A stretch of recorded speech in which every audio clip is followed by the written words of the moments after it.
또 안전한 작가와 함께 하도록 하죠. 해주시죠. 네, 안녕하세요. 네, 오늘 어떤 책 준비하셨습니까? 이번엔 룬샷이라는 책을 소개해 드리겠습니다. 룬샷. 네. 제목을 제목만 들어서는 잘 이해가 안 가는데, 예. 룬샷 어떤 뜻입니까? 자, 이 책의 제목인 룬샷은 저자가 만든 말입니다. 극도로 야심적인 프로젝트를 영어로 문샷이라고 해요. 그래서 광인을 넣어서 만든 말이죠. 해석하자면 극도로 미친 사람의 프로젝트를 뜻하는 말입니다. 이 책에서는 상전이라는 물리학 이론을 바탕으로 크리에이터, 과학자나 개발자의 창의적 발상과 관리자의 효율적 경영 사이에 적절한 균형을 이루고 이를 통해 창의적인 아이디어를 육성하고 발전시키는 새로운 경영 이론을 제시합니다. 상전이란 물과 얼음이 같이 공존한 상태를 뜻합니다. 그렇게 아이디어의 관리와 아슬아슬한 상태를 유지하라는 것이죠. 기존 이론들이 효율과 관리에 방점을 찍고 있다면 저자는 흔히 쓸모없는 발상이라고 치부했던 아이디어의 가능성을 포착하고 이를 시스템적으로 육성해 폭발적인 성장을 이루는 방법을 제안하고 있습니다. 네. 저자가 사피 바칼인데, 예. 저자 소개를 좀 해주시죠. 이 사람 천재더라고요. 저자 사피 바칼은 물리학자 부부에서 태어난 13살부터 프린스턴 대학교에서 물리학과 수학을 공부했습니다. 1988년 하버드 대학교를 최우등 졸업하고 스탠퍼드 대학교에서 물리학 박사학위를 받았죠. 이후 노벨 물리학상을 받은 로버트 러플린, 이론 물리학계의 대가 레너드 서스킨드와 응축 물리 이론에 대해서 연구했으며 미국 국립과학재단 학술상을 받은 등 학자로서 두각을 나타냈는데 근데 갑자기 1998년 과학자에서 경영인으로 변신합니다. 맥킨지 배드헤드 컴퍼니 전문 컨설턴트로 투자회사와 제약회사 전략과 기술을 제시했으며 2001년에 암 신약을 개발한 바이오테크 신타제약을 공동 설립하고 13년 동안 CEO로 일했습니다. 2007년에는 신타제약과 기업 공개를 성공적으로 이끌었으며 오바마 정부 시절 대통령 과학자문위원회 위원으로 활동하기도 했죠. 경영과 과학 모두 정통한 전문가로서 매년 벨 연구소, 하버드 대학교, 코넬 대학교를 비롯한 유수의 교육 연구기관과 130건이 넘는 금융, 투자, 의료 컨퍼런스에 초청받아 물리학과 비즈니스 현장을 접목한 경영 이론을 강의하고 있습니다. 네, 그래요.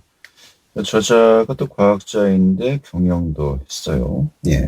그런데 원리가 상전이. 상전 이게 뭐 어떤 겁니까? 상전 뭐 우리가 얘기하는 뭐 하인과 상전을 얘기하는 거예요? 그건 아니고요. 네, 뭐예요, 상전이? 그러니까 물과 얼음이 공존하는 단계를 그 상전이라고 하는데요. 굉장히 단어 자체가 어려운 거예요. 과학 용어예요. 중요한 얘기라 조금 길게 해볼게요. 예를 들어서 물이 가득 담긴 욕조를 얼어붙기 직전으로 만들어 본다고 생각해 봐요.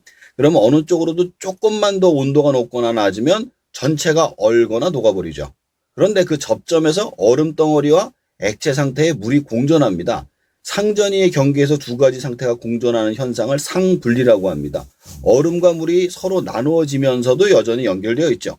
두 상태의 관계는 주고받는 것이 서로 균형을 이루는 순환 관계를 띠게 되는데 얼음 조각의 분자들은 인접한 물 웅덩이로 녹아듭니다. 얼음 조각 옆을 헤엄치던 액체 분자들도 얼음 표면에 붙잡혀 얼어붙죠.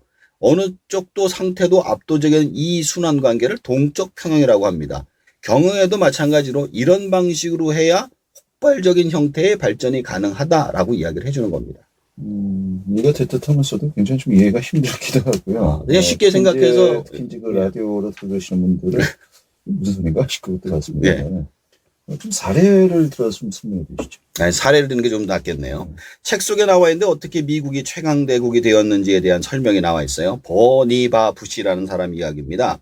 2차 세계대전이 발발하기 직전인 1930년대 중반 미군은 연구 예산을 전함 한 척을 제조하는 비용의 20분의 1의 수준으로 삭감했습니다. 국방부에서는 중요한 전력은 소총과 총검을 든 보병이라고 주장했죠. 반면 나치 독일은 새로운 과학기술을 적용한 잠수함 유보트와 공중폭기 수트카를 앞세워 전쟁의 개념을 바꾸고 있었습니다. 1938년 독일이 오스트리아를 합병하자 부시는 루즈벨트 대통령을 움직여 과학연구개발국을 세웁니다. 이 단체는 그때까지만 해도 쓸모없는 아이디어로 외면받던 수백 가지 과학적 아이디어를 군대에 적용하는 데 노력을 기울였습니다. 그렇다고 부시가 과학자들 편만 들었던 건 아닙니다. 부시는 상전이 원리를 조직에 대입해 예술가, 과학자의 창의성을 최대한 보장하되 병사들이 이를 효율적으로 운영할 수 있는 분리하되 소통하는 조직을 설계하죠. 그 결과적으로 이 조직은 U-보트를 격퇴하는 데 가장 결정적인 역할을 레이더 시스템부터 폭격 효율을 7배나 올려준 미사일, 아인슈타인이 독일이 먼저 개발하게 될 것이라 경고한 핵폭탄까지 먼저 만들게 됩니다. 네, 알겠습니다. 자, 결국은 미국이 군사 강국 또 이렇게 좀 발전하게 된 데에는 버니 바부시라는 사람이 노력이 있었다는 것인데, 그렇다면은 여기서 룬샷을 좀 어떤 방식으로 좀 활용을 해야 된다는 겁니까? 자, 이제 창조적 괴짜들이 만든 혁신적 발명품과 과학기술과 기업의 운명을 바뀌려면 두 가지 원칙을 지켜야 한다고 합니다. 첫 번째는 혁신적인 발명품을 개발하는 그룹과 기존의 영역을 지키는 그룹 간의 상분리, 그리고 두 번째는 그 두 그룹 간의 협조와 피드백을 잘 오가도록 보장한 동적 평형입니다. 우선 위상분리는 위험부담이 큰 초기 단계 아이디어를 연구한 예술가들이 이미 성공을 거두고 지속적으로 성공하는 분야를 담당하는 병살들과 분리함으로써 엉뚱해 보이는 아이디어들이 싹을 틔우기 전에 짓밟지 않도록 보호해주는 구조를 만드는 거고요. 동적 평형은 신기술을 온몸으로 거부하는 군 관계자를 배척하지 않고 끝내는 설득해서 기술 개발과 적용에 동참시킨 부시처럼 예술가와 병사 어느 한쪽에 치우치지 말고 이 둘 사이의 조화 균형을 이뤄야 한다는 겁니다. 혁신을 완성하기 위해선 예술가와 병사 모두가 필요하기 때문이죠. 그것이 이 책의 핵심 주제입니다. 네. 어렵습니다. 어려워요. 네. 왜 어려운 줄 이렇게 갖고 오셨어요? 네. 제가 원래 이런 쪽 책을 좋아하는데 좀 꽂혀가지고 가져와 봤습니다. 대중적인 걸 가져오시죠? 네. 다음엔 좀 그렇게 하도록 하겠습니다. 알겠습니다. 예. 아무튼 뭐 상분리와 동적 평형을 위해서 뭐 박근혜는 어떻게 해야 된다는 겁니까? 책 속엔 여러 가지 사례가 나오는데요. 제가 세 가지 원칙과 사례를 한번 볼 수 있습니다. 첫 번째가 3번의 죽음을 이겨내라. 둘째, 가짜 실패에 속지 마라. 셋째, 호기심을 갖고 실패에 귀 기어라 등입니다. 이 3번의 죽음을 이겨내라. 뭐 어떤 내용이죠? 자, 과학이나 비즈니스 또는 역사를 바꾼 아이디어 중에 처음부터 각광을 받았던 경우는 거의 없습니다. 대부분 회의론과 불확성이 길고 어두운 터널을 통과하며 짓밟히거나 무시당하죠. 리더와 조직은 다소 불안해 보이는 아이디어로 묻어버리기보다는 온실 속의 화수처럼 그 가능성을 격려해야 한다는 것입니다. 스타워즈 시리즈도 그랬고요. 당뇨 치료제 글리백, 애플의 스마트폰 초기 아이디어는 여러 비난에 불구하고 3번의 죽음을 이겨냈기에 꽃을 피울 수 있었다고 합니다.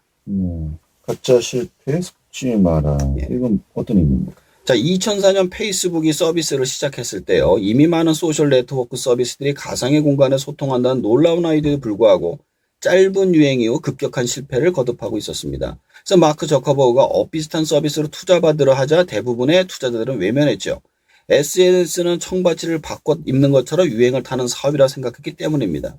그러나 피터 틸은 왜 사용자들이 소셜 네트워크를 갈아타는지 그 이유를 파고들죠. 실사 끝에 그는 소셜 네트워크의 비즈니스 모델이 약하기 때문이 아니라 사용자들이 떠나는 것은 자주 먹통이 되는 서비스상의 결함이라는 문제를 발견합니다. 대부분의 투자자들이 가짜 실패에 속았던 것이죠. 피터 틸은 페이스북의 기술력을 확인하고 $50만 달러짜리 수표를 써줬습니다. 8년 뒤 자신의 지분 대부분을 페이스북에 팔고 대략 $10억 달러를 받았다고 하죠. 자, 이 책 좀 총평을 해본다면요?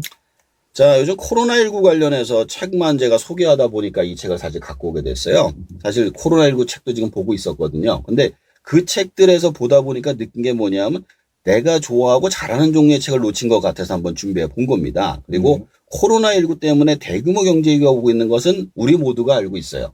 근데 지금 대책을 세우는 거 보면 기존의 방식으로 자꾸 대책을 세우고 있거든요.